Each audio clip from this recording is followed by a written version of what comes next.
guys, today I introduce the delightful dish, summer vegetable tomato curry.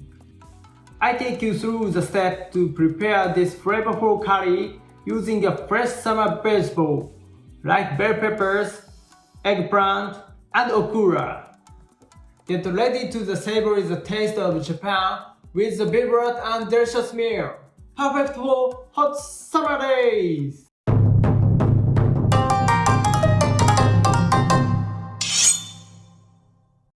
Let's introduce ingredients. First, we have summer vegetable, eggplant, okura, and 2 different colored bell peppers, each cut in half. Then, we will use the garlic, onion, ground meat, cut tomatoes, and curry roux to create the base of the curry. If you are not a fan of meat, you can use the beans or other alternative instead of the ground meat for a delicious result. For seasoning, adding Worcestershire sauce and tomato ketchup can bring out a rich flavor. And finally, we cannot forget the essential ingredient for curry rice or rice itself. With these ingredients, you can make a popular Japanese curry rice with summer vegetable version. So, let's get started!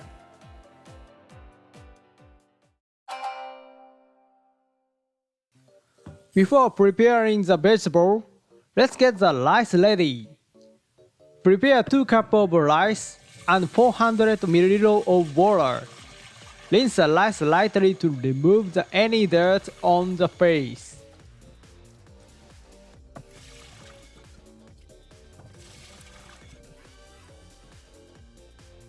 Then add the measured water. You can make extra rice and wrap and freeze it for later use. So making a bit more the rice is good idea. Cook the rice in rice cooker. While the rice is cooking, let's prepare the curry.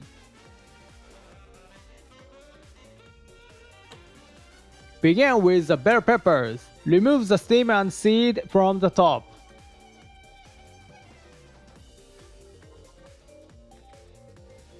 Then, cut both the bell pepper into 1 cm width lengthwise. You can use just one type of bell pepper, but using 2 different colored ones will make the dish visually appealing and delicious.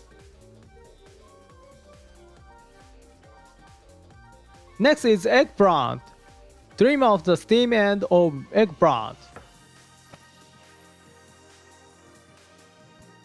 Then, cut it in half lengthwise and cut each half into the smaller halves. Since eggplants release some bitterness, soak them in the water for 2 to 3 minutes. Now let's move on to okura. Okura has smaller hair on its surface, so sprinkle some salt on your cutting board and roll the okura over it.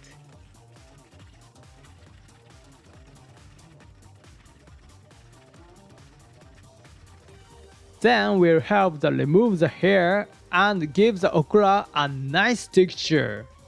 Then trim off the top of the okura. Start by cutting off just the tip. And then scrape off the black part from tip. You can also cut off more if you prefer, but be cautious as the seed might pop out when cooking in oil.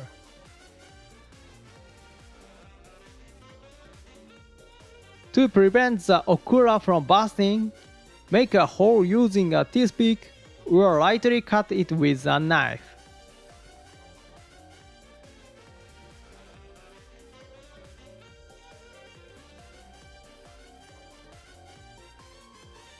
Next, let's prepare the onion for the curry.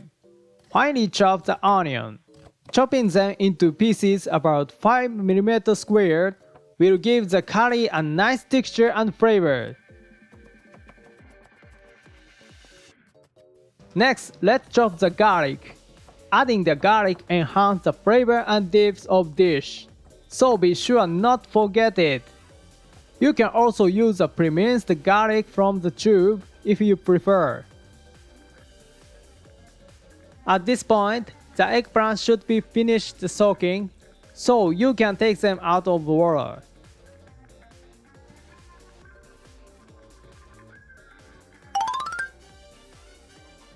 Now it's time to prepare the curry. Start by adding the tablespoon of olive oil to the pan. Then add the chopped garlic and place the ground meat on top. Break apart the ground meat and spread it out in the pan. I used the ground meat that has been frozen once, so it was slightly frozen, a little bit firm. Once the backside is cooked like this, flip it over and cook the other side as well.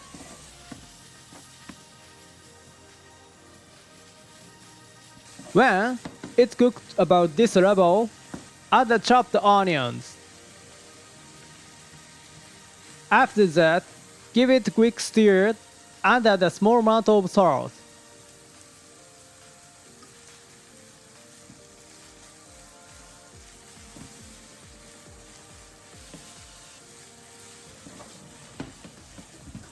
Once the onion turns translucent, add the tomatoes.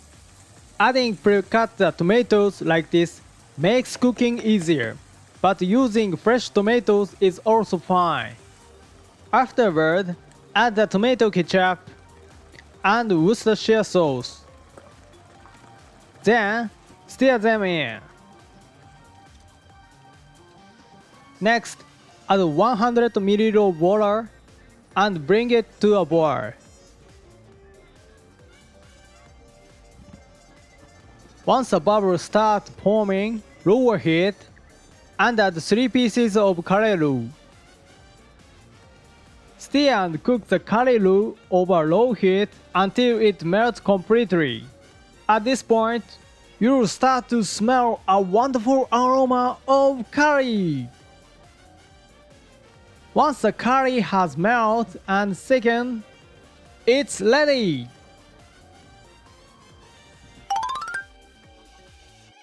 Now let's cook the toppings for the curry. Frying the vegetable in the oil helps searing the flavor and make them delicious.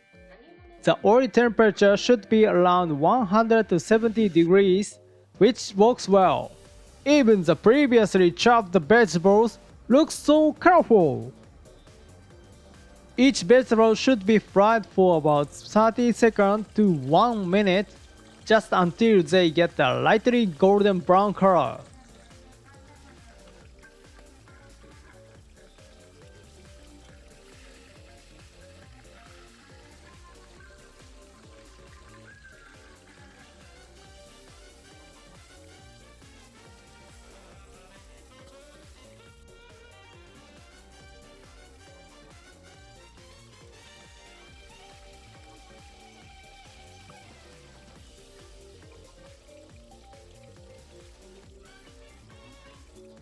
Lastly, let's fry the eggplant.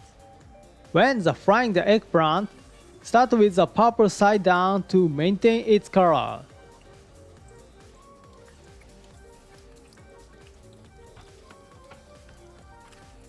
After that 30 seconds, flip it and fry the other side.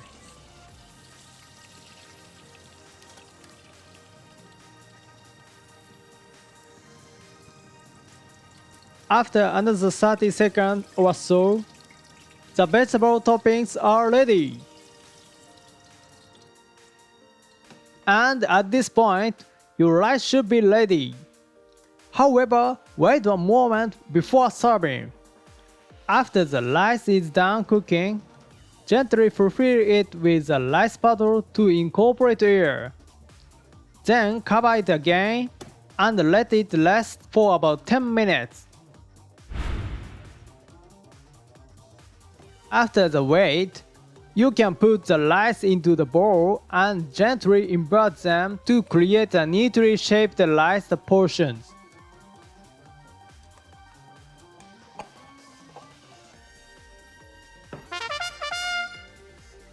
Then, Pour the curry over the rice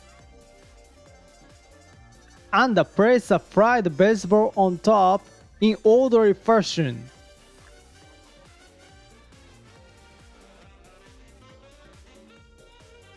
Sprinkling parsley on the rice will give the delicious touch, almost like a dish from a cafe. Finish!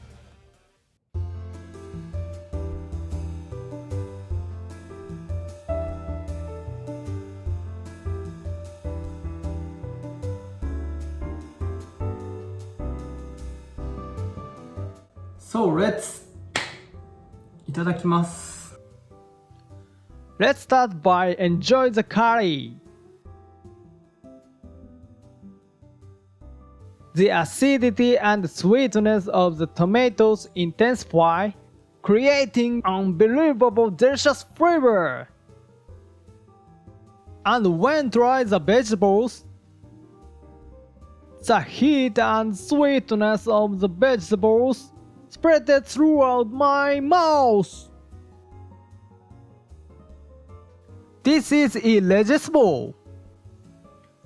Using colorful vegetable available in your region, I encourage you to try making this summer vegetable tomato curry. Thank you for watching until the end. I'll continue to introduce the Japanese cuisine. Please subscribe to the channel so you don't miss it. See you next time.